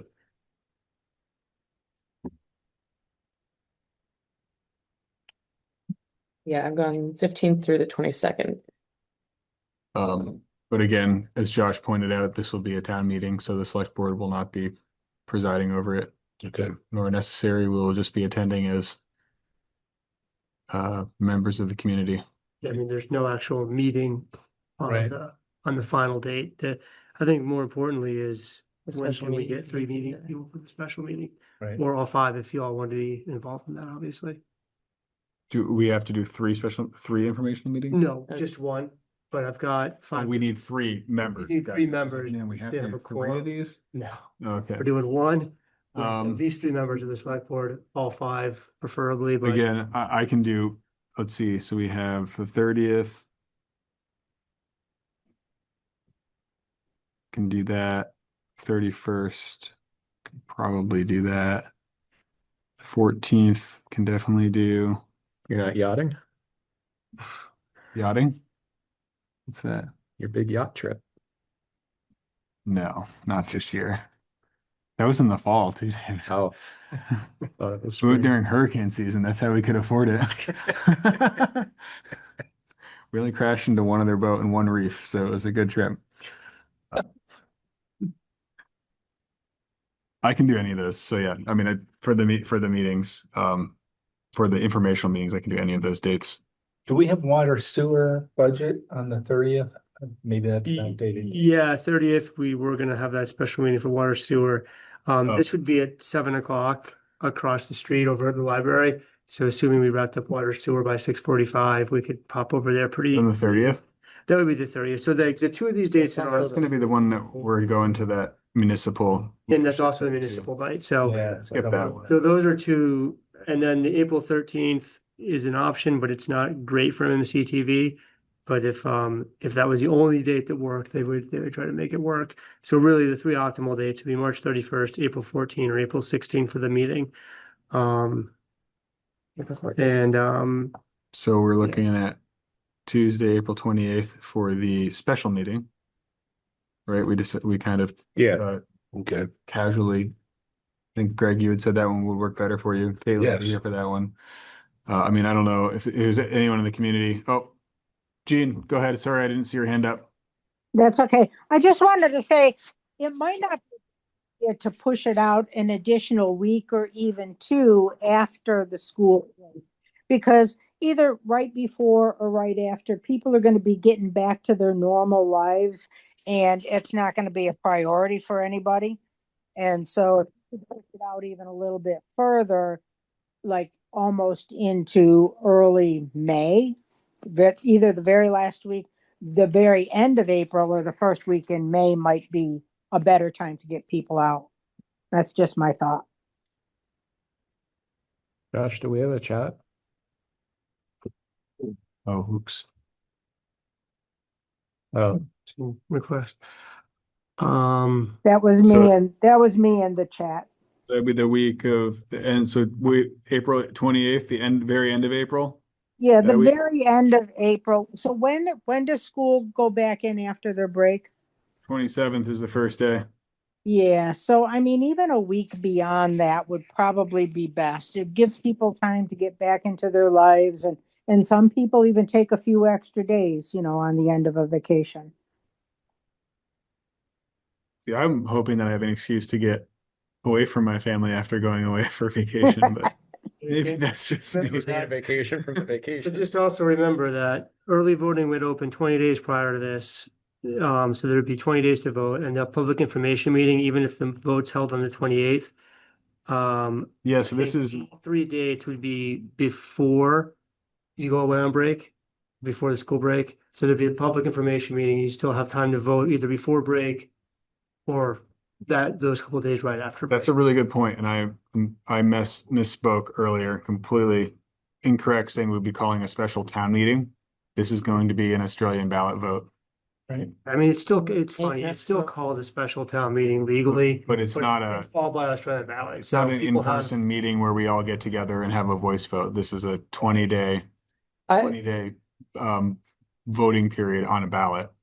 I think that having the info session on Tuesday, April 14th, and then having the vote be on Thursday, April 16th, all before the vacation week, where people can early vote, would mean that people are getting informed and voting within that same week, which I kind of like. Yeah, I think that's a good plan, actually. Now that I mean, now that the only net downside of that is your information meeting is 2 days before the final date to vote.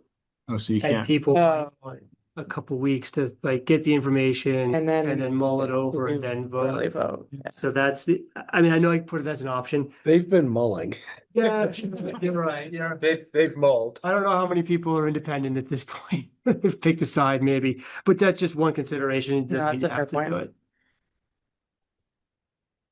It sounds like Tuesday, April 14th is the day that we can do the info meeting.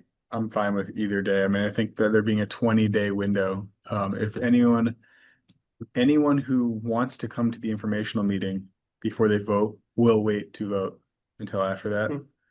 I can't picture a situation in which someone has time to come to the informational meeting and doesn't have time to vote in the 2 days or 16 days after that. Sorry, 14 days after that. So I was gonna be traveling on the 14th of April, but I haven't made reservations yet, so I can Well, you move that should still around do if I that. have to. No, also no, have- no. we only need 3 of us, Greg, so Yeah, Okay. If that's what works for everybody, then I, I that wouldn't- one works I for wouldn't me. change your travel plans. No. Unless you were looking for an excuse to, then have it. I'm going to Toledo, Ohio, so it's like, I'm not sure what second prize is here. Alright. So Uh, you're picking for a day. 16th to the 28th. Or a different day For the vote. for the vote. my opinion around the 16th was really because the 20 days before that are not at all overlapping with April break for school. Sounds good. So if people are gonna early vote, it doesn't overlap with a vacation week. Well, if we did that, and I mean, would the March 31st work for a meeting for everybody, for a special meeting? Because that would then, I would prefer April 1st, but library's not available April 1st. There's a giant, some sort of like festival getting planned. No, just kidding. Festival of Fools. as many people as can cram in the elevator for 48 hours. So please, we don't. We're actually just gonna be putting the stop signs in on April So, 1st. so just to look at it this way, so this is your 16th year, right? So then if you did the public meeting on the 31st, on the 31st, then you could do the CCRP meeting that Monday and the water and sewer. Then Tuesday you'd have this meeting, and then you'd have your good 20 days. You actually have 15 days of early voting and the day of vote after that public meeting with no overlapping school break. Sure. I'm honestly That different all these dates, so whatever. Should work, that Tuesday should work. It's the day after my daughter's birthday, so as long as I'm not being told I have to do more than, I don't know, she's You pretty can bring forceful. cupcakes in on Monday. Birthday week, mom. Well, that's what we celebrate in our house, so I'm not, but it should be fine. Okay, That works for everyone else. settle on. April 6th. Oh, sorry. We need the motion, right? Because this is First and the 16th. You could do this by consensus, right? Well, you are gonna need to do a motion to approve the warning. Oh, right, for that. So you said April 16th, the 26th, and then the public meeting on March 31st is what we're doing. So Adam, I'd like to make a motion to move to warn a special hearing on April 16th, 2026, with an informational meeting on March 31st, 2026, to reconsider the amendments that were made to the traffic ordinance on January 5th of 2026. This is David, I'll second. any further discussion? All those in favor? Art, I. Caitlin, I. Very guy. David, I. Adam, aye. The whole purpose of this thing is to just say we will not put in a four-way sign there, right? And it doesn't solve the problem. It just rescinds what we did on January 5th. We Correct. will or will not. Do the same process again with speed humps when we propose that, and the neighbors say they don't want speed humps too. Yeah. I remember when Jericho did those temporary plastic ones, but they had them like every 5 feet or something. Next we have an update. on the Wait a minute, I got my hand up. You're not paying attention to me. Yeah, we're already closed the item though, Gene. Oh, We no. voted on it. We're done. You closed it? What's that? I want to know what you want to put in the packet for the informational. Oh, Can- go ahead, Gene. Yeah, So we're just- talking about what's going in the packet. I just wanted to make a comment where you said it doesn't solve the problem.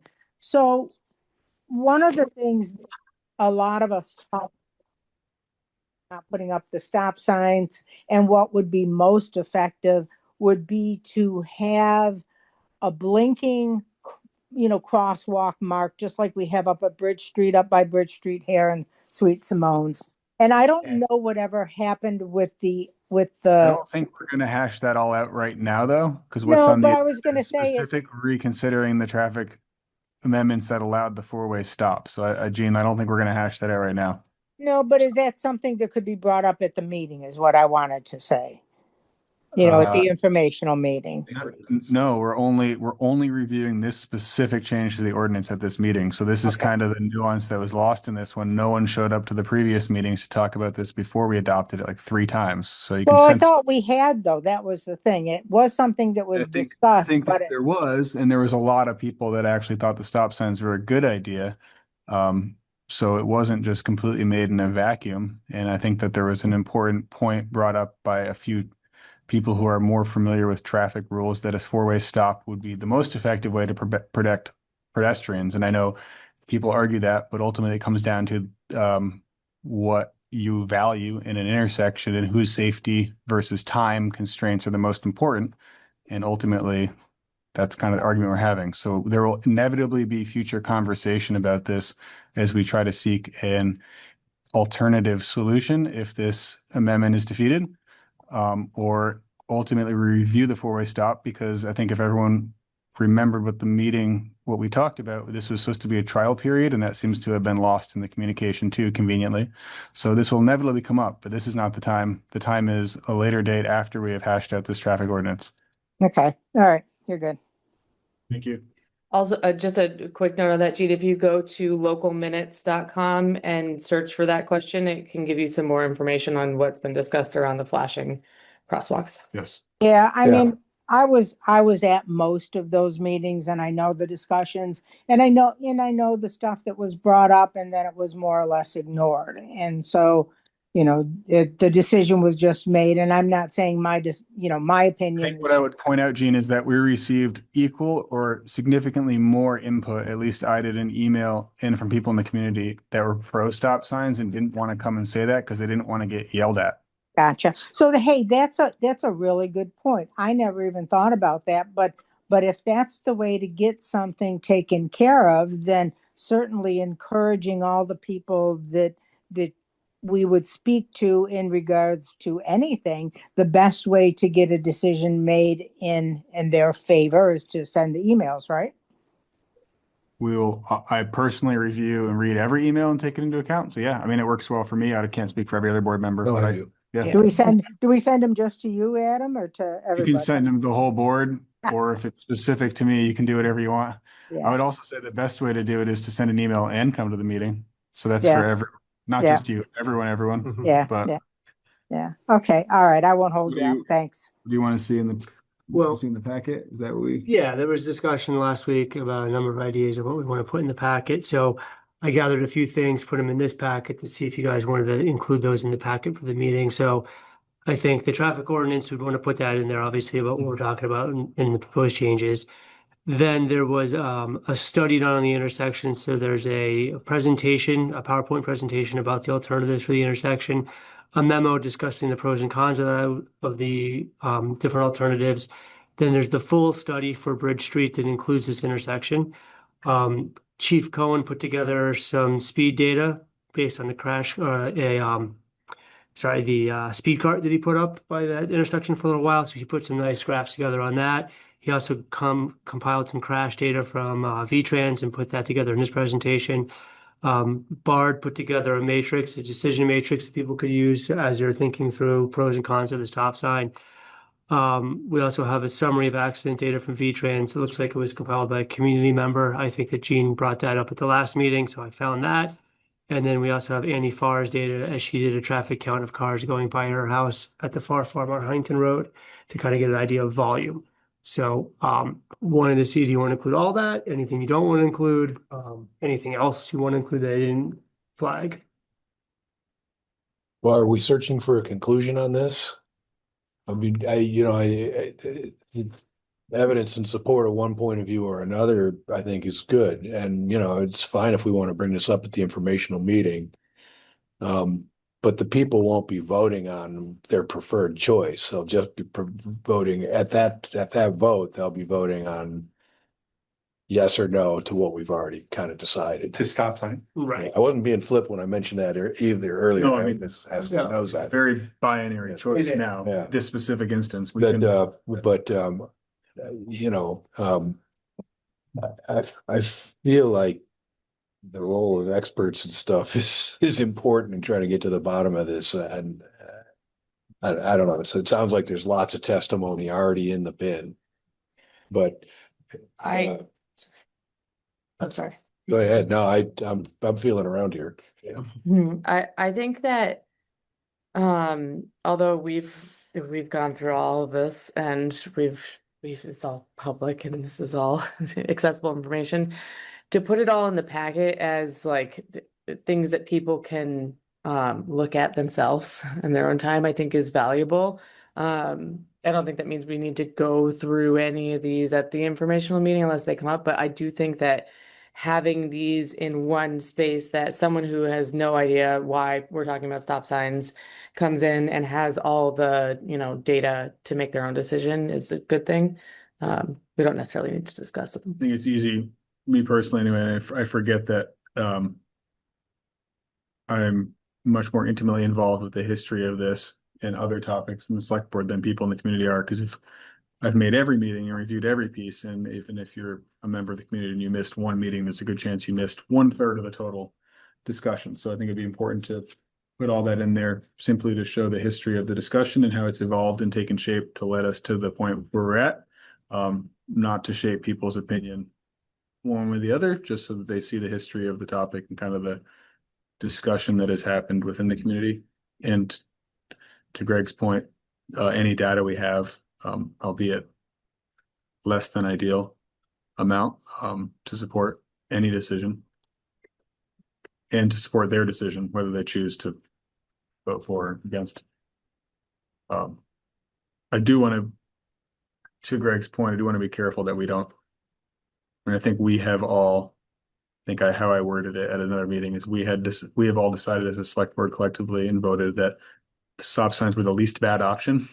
But I don't think we want to put anything in the packet specifically to sway people. We just want to present the Here's how we made our choice. history and the facts of how we got to where we were. And if people agree with it, great. And if not, then we'll reevaluate different options, but give them all the info. Do you guys, I don't know how far back and how deep do we want to go? I think the list that Josh, you would put together is a great list. That's what I would be looking for. I like that you got the stuff from Chief Cohen. I like that we have all of the all of the things, studies there, everything. It's great. All right. Great. And then we'll get it warned tomorrow. Great list. Thank you, Josh. Yeah. Thank you. You're welcome.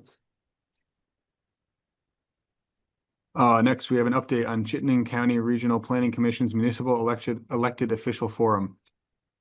I think we had kind of talked about this previously as the chair and vice chair going, and then we had realized that there might be a different chair and vice chair, and that turns out to not have been the case. So yes, I would enjoy going if everyone, other members are okay with that. I know, Caitlin, you had indicated that you could not go, right? Yeah, I would love to go, but I can't go on that day. It's my kid's birthday. What day is It was really Monday, the 30th. It was really I wasn't expecting to enjoy it as much as I did. Yeah. It was very Took a few minutes to get, I wouldn't say exciting, but to get interesting and engaging. But it was a great kind of candid discussion that didn't cover every town topic and kind of just dug into the things that people were facing at the time. And yeah. It's kind of more of a discussion than like a presentation or a prepared. Yeah, it was helpful to just like have other folks who were dealing with a lot of the same things to, share what we're going through and how did you do this? What did you do about it? And of course, like some of the things from Burlington are very different than some of the things. And there were some really funny jokes around sheep being the biggest topic in some towns versus Burlington that was talking about some heavier topics.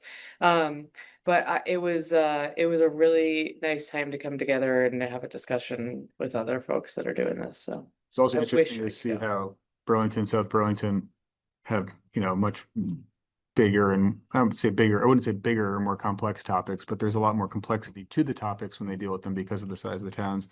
There's also a lot of the through lines of what we're dealing with and what they're dealing with are identical. And I think both Richmond and towns our size and South Burlington and Burlington and towns their size, kind of you lose sight of the other end of the spectrum. And it's interesting to hear the approaches that they have and how that can actually inform what we're doing. Not that we should strive to be bigger, but there's just there's interesting approaches that come out of that are actually would be very useful for us. And I think they got the same thing out of us, kind of back to basics. Yeah. Some of the stuff that we all need to get reminded of the other end of the spectrum, size and complexity wise sometimes, to take a deep breath and keep making progress. I really wish I could go to this one specifically because there's a lot of things that we're all talking about right now, and I just think it would be really fascinating to be part of that discussion. And Well, be a good anyone one. else like to go?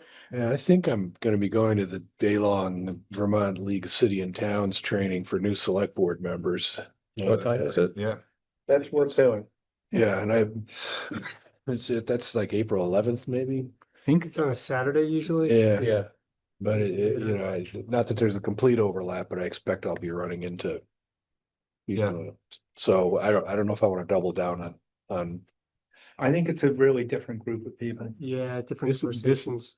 this meeting was more, they specifically asked that no one brought enough members, that there was a quorum, so that it didn't need to be, not to avoid to hide anything, but just to make it more casual and more of a conversational thing. And so there was a maximum of 2 representatives from every town there. And What I time think is you it on tend to Monday? get the experienced selectmen or a broader array from experience to new. Whereas the new folks at the select board training It's much is more- almost all first year or early. I could probably go. You'll be a veteran there though, Greg, having. Yeah.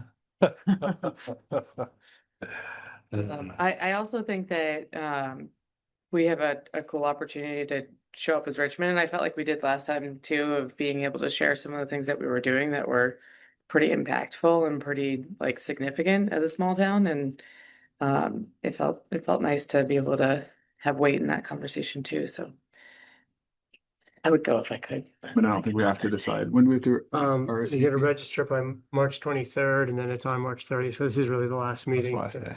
And it's not that David, long. Oh, this is only 2 weeks. It's 6 to 8 PM on Yeah. Monday, March 30th. So a couple hours. We're not having a select board meeting that night. It's an off. Dude, you know what? That will be the extra meeting for water and sewer. Yeah. So, right, so I won't be able to go to it this year because we're gonna do that extra budget meeting for water sewer. Yeah. So, Have fun, Adam. yeah, I guess that might be just Adam then. I mean, Yeah. I could bring Sailor with me, but Oh, I don't. I think she found it very exciting. We run the She show. would be very excited actually to. I mean, if there's gonna be a quorum for that meeting, For the water and sewer meeting? yeah. There'd probably be a quorum, I think, because everybody else said they'd be there. So if you But wanted to. You do this guys are instead- both, if it was one of the 3 of us, the impact's gonna be the same. Water and sewer budget. Okay. Yeah. Bart, do you have any interest in going, or have you've been? I think it's worth going for newer folks, actually. Yeah, I'm gonna be out of the Or house people who apparently are thinking anyhow. of being a chair or vice chair in the future. Besides, I don't know if I wanna face Steve if he's still at it. It's had a rough few weeks. Yeah. Yeah. Who's Steve? Yeah. Oh, he's the operator at the- Steve. There's like a pump issue and there's a lot. Yeah. And it's more than just a pump, it's a whole control system. ended up going here. Louis doing weird And then things. down and then back up. Oh, well, Well, that's Go, Greg? yeah, I'll go tentatively unless you wanna go. You should go. Okay. All right. I think you'll really enjoy it. Yeah. I'll enjoy the. Or you won't, and you can hold it against us. There's pizza. It's beautiful. Oh, the pizza. Yep, that's their MO, pizza. All right. Great. All right, So we good. have myself and Greg going. Cool. Next we have to approve minutes of our last meeting on March 2nd. Mr. Chair, this is David. I move to approve the draft minutes of the March 2nd meeting as presented. Bart, I'll second. All those in favor? Bart, aye. Caitlin, I. Greg, aye. David, I. Adam, I. Next we have purchase orders. We have 2 purchase orders or just one? We have just one, right? It's just the one. How the hell is a water heater $2,646.96? What I'm thinking. Water heater Water- easily. I think You guys haven't bought a water heater recently, have you? Is The that- water heater itself was only like $800, but there was like an inspection phase of like, what's wrong? Oh, it's the It water leaks. heater. They had to come back. It was like a whole You failure. go buy one of those new heat pump water heaters and like that's $2,800 just to buy the hot water heater, never mind. Yeah, but that's a heat pump. But still, it's just an electric tank. So you want to do the This purchase is order pretty- first? Sticking to the matter About at that. hand, Adam, this Greg, I move to approve the purchase order number 5368 to Pyrotechnico for fireworks on the 4th of July in the amount of $22,000, with $15,000 to come from the budgeted fireworks line and $7,000 to come from the 4th of July reserve fund. I think it's the fort. You guys are Fort, really, the really fort. Well, I'm saying 4th. It's two. You've got two typos tonight. I've gotten many, many meetings with no typos actually the- caught by David. it's actually the fort. It's the fourth typo? This is David, I'll second. Okay. So we have a motion to pay for the fireworks. We have a second. All those in favor? Caitlin, I. Greg, aye. David, I. Adam, I. We have fireworks this year. Yeah. Next, we have consideration of using the town center reserve fund to pay for repairs to the water heater at the Richmond Free Library. And I put this as a, Replacement. put this as a separate one just because it's Was coming this- out of the reserve fund. was this done already? specifically. It was, she had to get it done. Okay, yeah. No, that makes sense. But I wanted to call it out separately just because anything that comes out of reserve fund should be a special motion by the board, so. I just want to make that's it why I clear put when I that. asked that, like, this should be done immediately. It's critical to Yeah. the So health they're in and hot occupancy- water again? health and They- occupancy of that building, so. And I can pull. Is this the invoice? That's Let me see. hot. Yeah, I'll pull I mean, I'll give you the invoice of all the itemized. What kind of water heater is it? Expensive. Electric? Yeah. It's electric. I would imagine electric, like. Well, I would imagine there's a natural gas line going right down the street here, last I knew, and. Yeah. Well, I think they have gas in the building. I would hope so. Is it a gas? Well, they have a heating system as well. Just Yeah. picturing for the price of that, I can't imagine that's a gas water heater, but I guess some of the, So that's my only comment. It looks to me like it probably, to your point, replaced an electric water heater with an electric water heater, which may or may not be the most financially sound approach. Next time it goes, they should contemplate what to replace it. the heat pump water heater and the $1,000 rebate. All I have is a storage tank off my boiler, and when my water heater went, I got the most expensive stainless steel top of the line. It was like $800. That's exactly what they paid for the water heater, was $800. Good for them. But then the service calls, there Everything was else. two separate service calls, Yeah. there were some additional parts. That's where it totaled up to 26,000. $600 was $430. Should have been a plumber. Fuel surcharge zone, that's gotta be gas. Okay. I move to approve the use of $2,646.96 from the town center reserve fund to pay for the replacement of the water heater at the library. Is Bart, I'll second. All those in favor? Bart, I. Caitlin, I. Greg, aye. David, I. Adam, aye. Who is the contractor, just to curiosity? Yeah, it was, New Oh, England. no, no, there. Okay. Okay. Oh, great. I move to approve the warrants as presented. Caitlin, I'll second. All those in favor? Bart, I. Caitlin, I. Greg, aye. David, I. Adam, aye. Next, I would entertain a motion to adjourn. Items for next agenda.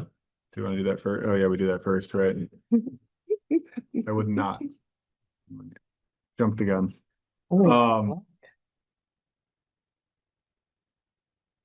What do we have that we need to check? I would like, Southview update from Andres and where we're at. Oh, that's a good one. it's good. Maybe not a formal update, just to, Can check in. yeah, I don't think we need him to come give us an update. Just Hopefully yeah, just to be clear. I think Caitlin mentioned reaching out to Chief Cohen to have him give us Yeah, an I'd like to have update Chief on Cohen come in. what to do when this happens in Richmond, which I think it will. I hope you're wrong. I hope so too. If give ourselves an out, but yeah, better be prepared than not.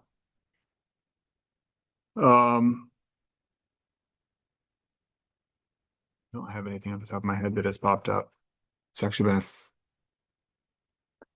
slow couple weeks as far as that stuff. This is David, move to adjourn. Second, Nothing. All those in favor? Caitlin, I. Greg, I. David, I. Adam, I. What's the last thing in the Look at chat? this picture of my security Is that camera. still the same? Yeah, I probably seen that. Do you know this person? Yeah, it's me. You guys have got. My security system just emailed me this. From who? All right, It's me. We just Oh. adjourned, right?